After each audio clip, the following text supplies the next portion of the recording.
Hi, Richard. Thank you for joining us for the Juror Talk for Elemental 2023.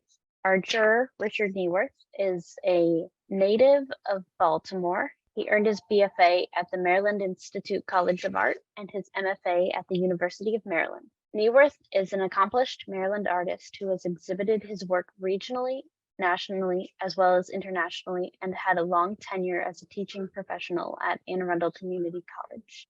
In addition to his many solo and group exhibits, his paintings are included in a number of permanent collections, including the Maryland State Senate Building, the Permanent College of Maryland Artists at Towson State University, the Delaware Museum of Art, the do Museo Nacional de Belas and do Museo de Arte Moderna, Rio de Janeiro, Brazil, and numerous private collections. He is noted for his use of dramatic color, contrast to express light, atmosphere, and space in a way that far transcends the representational. Okay, thank you, Laura, for the introduction. My juror statement is, in selecting the works for this exhibition, I tried to be mindful of the show's theme and how the individual works submitted portrayed the concept of elemental. I made my selections by first reviewing the entire body of work submitted, then eliminating those pieces that seemed to fall short in conveying the show's theme. I subsequently reviewed and turned my focus to those pieces that had an enduring quality with strong technical execution as well as craftsmanship. Foremost in my mind was the determination during this process to be open to a wide range of materials, techniques, and means of representation, including three-dimensional works, photography, and various levels of abstraction and representation. I've relied on my many years of looking at art and experience as an art professor in evaluating works to guide me in my selection. Another consideration was the element of contact. Somehow the selected works had to evoke in me a response rooted in the notion of effectiveness, the power to affect a response, a new awareness, or to impact my view. The concept of content became for me the horse that pulled the wagon in making selections. I used the same guideline listed above as I focused on the Juror's Choice Awards and the honorable mentions. In conclusion, I feel it appropriate to comment on the high quality of work comprising the more than 600 entrants, making the selection process both very difficult and very rewarding. So again, I want to thank the Maryland Federation of Arts for putting on such a fine exhibition, and particularly the participating artists and the quality of work that they submitted. Okay, I think we want to move on and take a look at some of the awards. So we're going to start with the honorable mentions first. And the first example we have, first work, is entitled Out of the Fire by Jane Turano. And this is really an exquisitely large piece, generating a lot of movement. It's very dynamic in the use of curvilinear shapes and forms that tend to radiate out from a light area in the center. This can be read, I think, in many different ways. This might be a liberation from the heat. This might also be viewed as perhaps a flower form blossoming at the middle of the deluge. Anyway, I think it's open to interpretation of the individual, and I think that's what contributes to the effectiveness of the piece.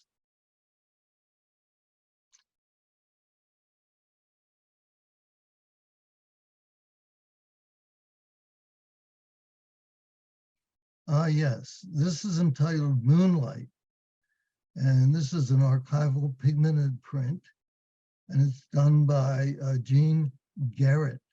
It's a very lovely piece, actually. It's very evocative, and it really resounded with me as I looked at it. The moon is displayed in the upper left, and then that radiates down through dark areas of leaf forms to a light area down towards the lower right. It's very nice, I think, the way the light of the moon is kind of picked up and balanced by the light down in the lower right. I think that really ties it together as a unified statement. But I also like the limited palette that's used, the earth colors and the leaves, the warm tones and the light tend to make a nice orchestration of color that ties the effect together. So this is a very evocative piece, and it evokes a wonderful kind of silent mood of night, starry night and sun. In the way I was kind of thinking about it and comparing it to Vincent van Gogh's Starry Night in the way that it glorifies the night sky. So yes, very effective piece. Yes, and this is Lisa Peterson's After the Rain, which is kind of an interesting piece because it actually represents what may by many considered to be a disaster scene, in that we have a small impoverished town that is flooded by rainwater.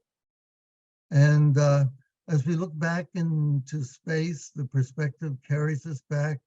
We see groups of people in the back, laundry hanging and drying on racks. But the saving grace of this, and what is uplifting about this particular painting, is the large palm tree that's reflected in the foreground. And somehow this serves to remind us of the light after the storm has passed. It's sort of like the rainbow in that it offers closure and the promise of a better day. So I really enjoyed this piece, and the feelings that it evoked were very powerful. And this is a piece that I decided to go with mostly because it presented a non-traditional material. It's made of wood veneer.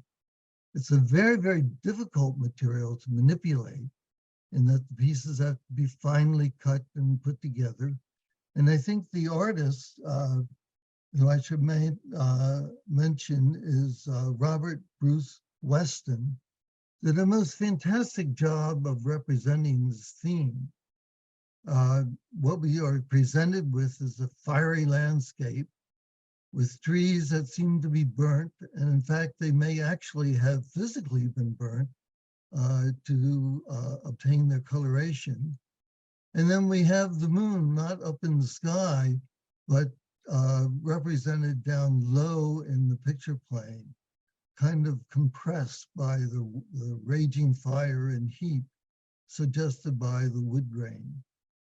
So again, I found this piece to be very evocative, very effective, and really very successful given the hard materials that it was used in producing this particular piece. So congratulations on Robert Weston on doing really an outstanding job on this piece. Okay, I think we're ready for the next one, which is one that kept popping up in my memory. It's kind of like a tune that you hear and then it keeps coming up in your head and you just can't seem to get away from it.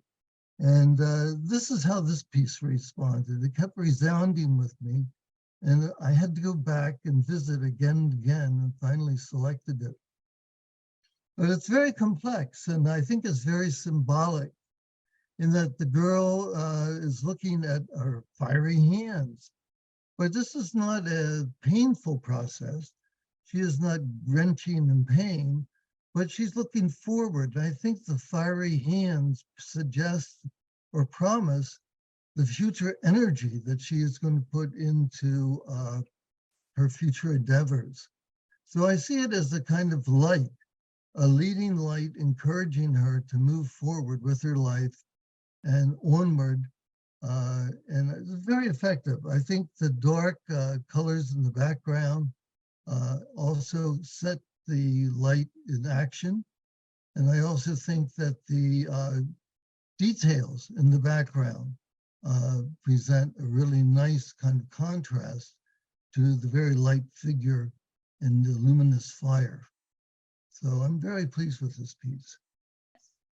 And the first Juror's Choice Award is entitled Bursting Forth, and it's by Chuck Gallegos. And it is a very powerful image, very compelling, in which a very central form is bursting out upon the surface of the water, up into the sky.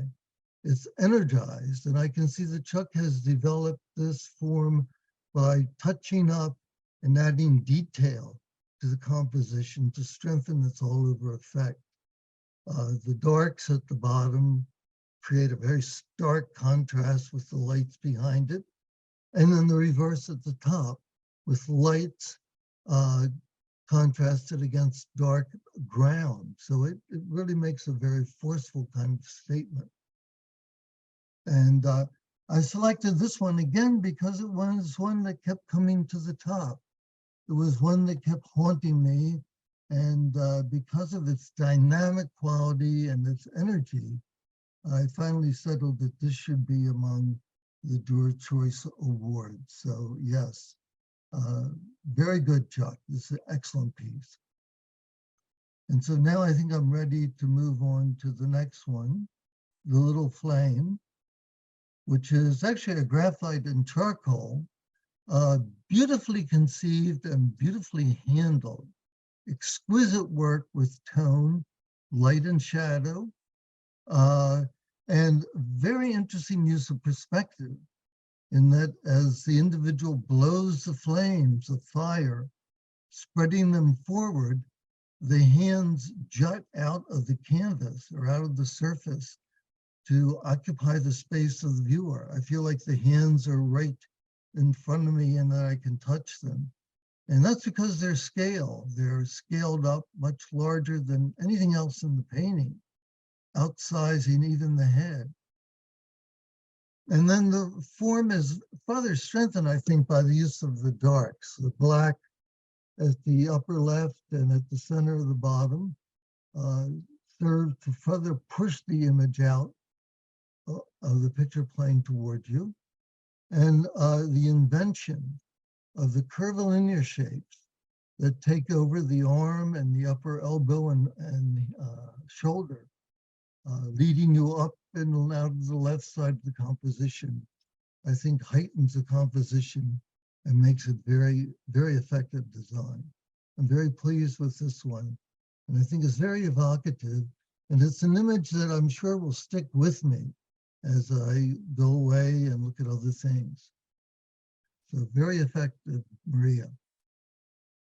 And I think we're ready to move on to the Rainy Beach Day, which is another compelling image. We think of Rainy Beach Day as being a real downer, ruining our day at the beach. But maybe this is a little bit about what the content of this piece tries to tell us, that life does have its ups and downs. And we are led back into the space of the painting by the perspective, excellently handled, by the way, of the railings that lead us back. And then we see in the distance a very turbulent sky, offering a not so good day at the beach. To further enhance this, though, the artist has actually taken the walkway and with perspective has extended it out into the space of the viewer, much like the previous work, engaged the viewer by in connecting them in the composition. So this one presents very strong light-dark contrast, which makes it a very forceful statement and a very, very compelling image. So I think fit to include this among our Juror's Choice Awards, okay? Now we go to our last one, which is Water Smooths the Rocks and Rusted Metal. And at first glance, I thought this was a photograph. It is so photorealistic that it's very convincing as a photograph. But then as I blew it up, I was surprised to find that it was actually a watercolor, and a watercolor meticulously and carefully rendered in the most realistic manner. And as I got further into the piece, I realized that the rusted metal that we see going across the center was actually a train rail. And I didn't realize that until I spotted the spike holding it down into the concrete on the lower right of the composition. Anyway, I did like the contrast between the dominant rock in the off center and the smaller gravel surrounding it, contrasting with the gray area that lies down in the lower right. There is a little bridge connecting that with another gray area just below the bright light rock that sort of ties bottom and top together into a unified composition. So at any rate, I find this piece very compelling. And I think it's really visionary that this individual would choose this particular small fragment of reality to enlarge it and make it into a really noteworthy statement. So again, this goes out to Alexandria M. Treadwell for her excellent work in this composition. Okay, well, I again want to thank all the participants that were involved in the show. I think they presented an excellent field, making my job very difficult in trying to get it down to just a select few. And as I maybe mentioned, we have over 66 pieces. I'm sorry, 660 pieces, almost 700 that had to be distilled down to just 66 for the show, making, well, quite a feat. So again, thank you, MFA, for putting on a very strong show. Thank you all. Good day. Thank you for being the juror for this exhibition. Okay. All right. Well, you're very welcome. I enjoyed the process.